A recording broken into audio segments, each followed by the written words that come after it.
Il y a des instants qui mettent à nu la réalité crue d'un système, qui expose ses contradictions jusqu'à l'os. Ce que vivent aujourd'hui des dizaines de jeunes Algériens, Tunisiens et Marocains à l'aéroport international du Caire dépasse largement le cadre d'un simple contrôle aux frontières. Il s'agit d'un acte de répression symbolique qui dit à haute voix ce que certains gouvernements silencieux taisent: la solidarité, chez certains régimes arabes, est devenue un acte subversif. Plus de 35 Algériens munis de visas en règle et de billets officiels sont arrêtés dès leur descente d'avion, leurs téléphones confisqués, leurs droits de contact refusés, privés de nourriture, d'eau, retenus sans explication, enfermés comme des détenus, traités comme des suspects, alors qu'ils ne sont que porteurs d'un message de paix et de soutien humanitaire pour les Gazaouis subissant un blocus inhumain. Parmi eux figure le docteur Ismaïl Bekay, figure connue pour son engagement patriotique, ainsi que des étudiants, des militants, des jeunes gens dont le seul crime est de répondre à l'appel de la conscience humaine, de vouloir rejoindre pacifiquement la caravane maghrébine en route vers le passage de Rafah pour briser symboliquement le blocus et exprimer leur solidarité réelle et sans calcul politique. Ils avaient pris l'avion avec l'objectif d'anticiper l'arrivée de la caravane prévue samedi depuis la Libye, pour mieux organiser leur action sur place, préparer la logistique, coordonner les équipes, s'assurer que la marche solidaire se déroule sans heurts et gagne en impact. Mais toutes ces ambitions ont été brisées dès l'atterrissage. Enfermement, interrogatoire, confiscation, absence totale d'accès à un avocat, à l'eau, à la nourriture, à toute communication extérieure. Ce que l'on nous sert comme explication officielle par un communiqué égyptien affirmant que l'accès à la zone frontalière nécessite une autorisation particulière ne tient pas debout lorsque l'on sait que des délégations d'autres pays ont été accueillies sans entrave comparable.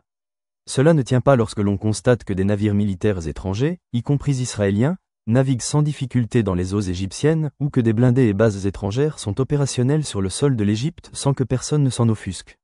Non, le vrai motif de cette répression tient au fait qu'il s'agit d'une initiative indépendante, populaire, transnationale, sans appui institutionnel, sans filtre gouvernemental, en dehors de la narrative autorisée.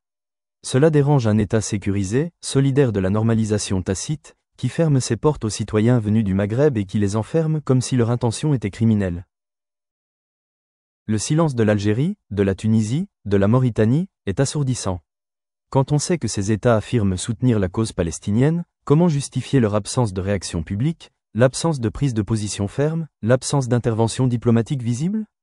Le président Tebboune, souvent salué pour défendre la souveraineté nationale, peut-il laisser ces jeunes citoyens humiliés et enfermés dans un pays qui ose se prétendre héritier de l'arabisme, de la fraternité panarabe?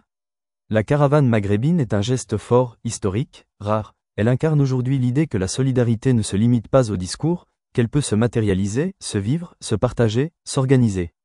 Mais cette initiative dérange les régimes plus soucieux de contrôler les opinions que de les accompagner.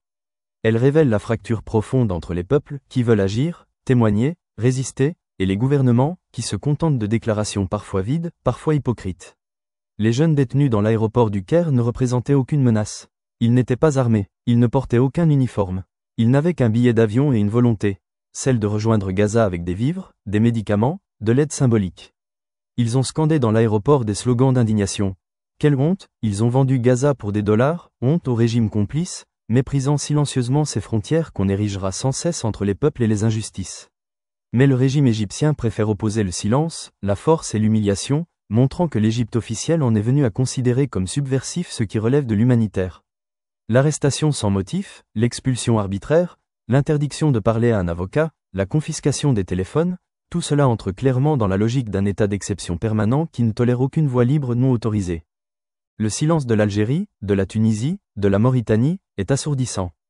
Quand on sait que ces États affirment soutenir la cause palestinienne, comment justifier leur absence de réaction publique, l'absence de prise de position ferme, l'absence d'intervention diplomatique visible?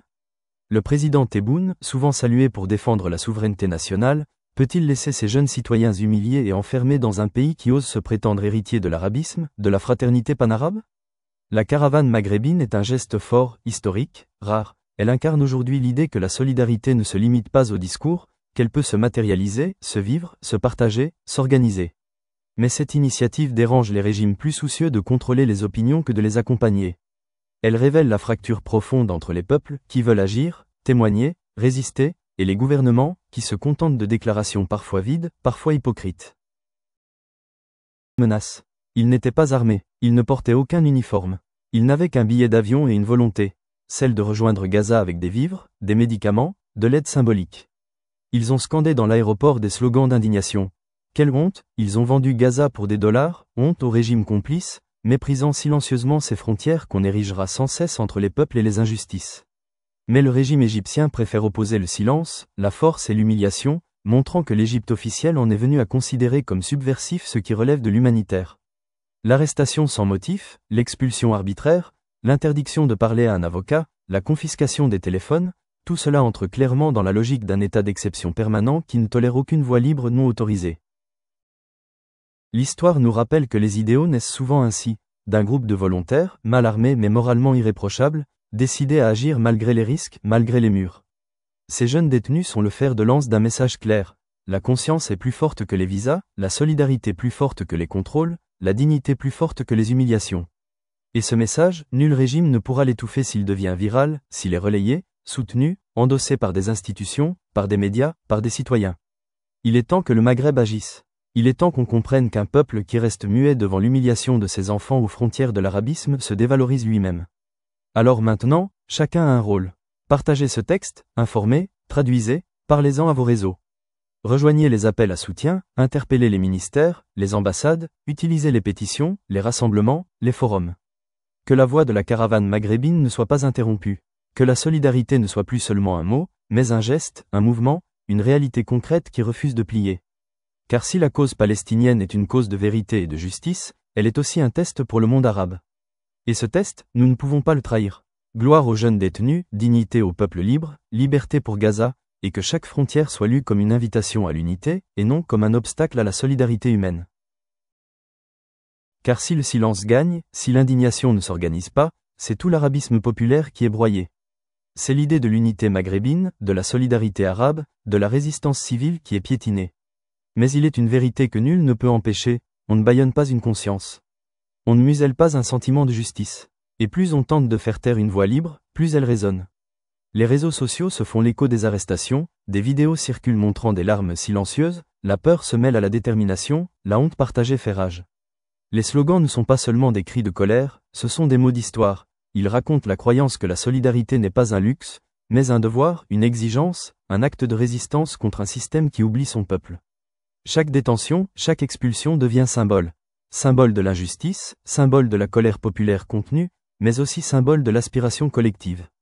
Car ces jeunes représentent l'audace des peuples qui refusent de se laisser enfermer par les frontières, par les compromis, par les lâchetés officielles. L'histoire nous rappelle que les idéaux naissent souvent ainsi, d'un groupe de volontaires, mal armés mais moralement irréprochables, décidés à agir malgré les risques, malgré les murs.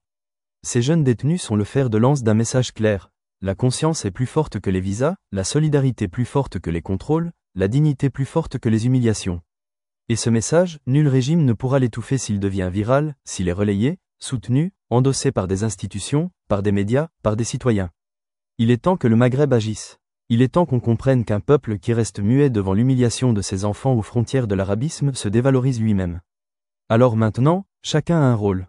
Partagez ce texte, informez, traduisez, parlez-en à vos réseaux. Rejoignez les appels à soutien, interpellez les ministères, les ambassades, utilisez les pétitions, les rassemblements, les forums. Que la voix de la caravane maghrébine ne soit pas interrompue. Que la solidarité ne soit plus seulement un mot, mais un geste, un mouvement, une réalité concrète qui refuse de plier. Car si la cause palestinienne est une cause de vérité et de justice, elle est aussi un test pour le monde arabe. Et ce test, nous ne pouvons pas le trahir. Gloire aux jeunes détenus, dignité au peuple libre, liberté pour Gaza, et que chaque frontière soit lue comme une invitation à l'unité, et non comme un obstacle à la solidarité humaine.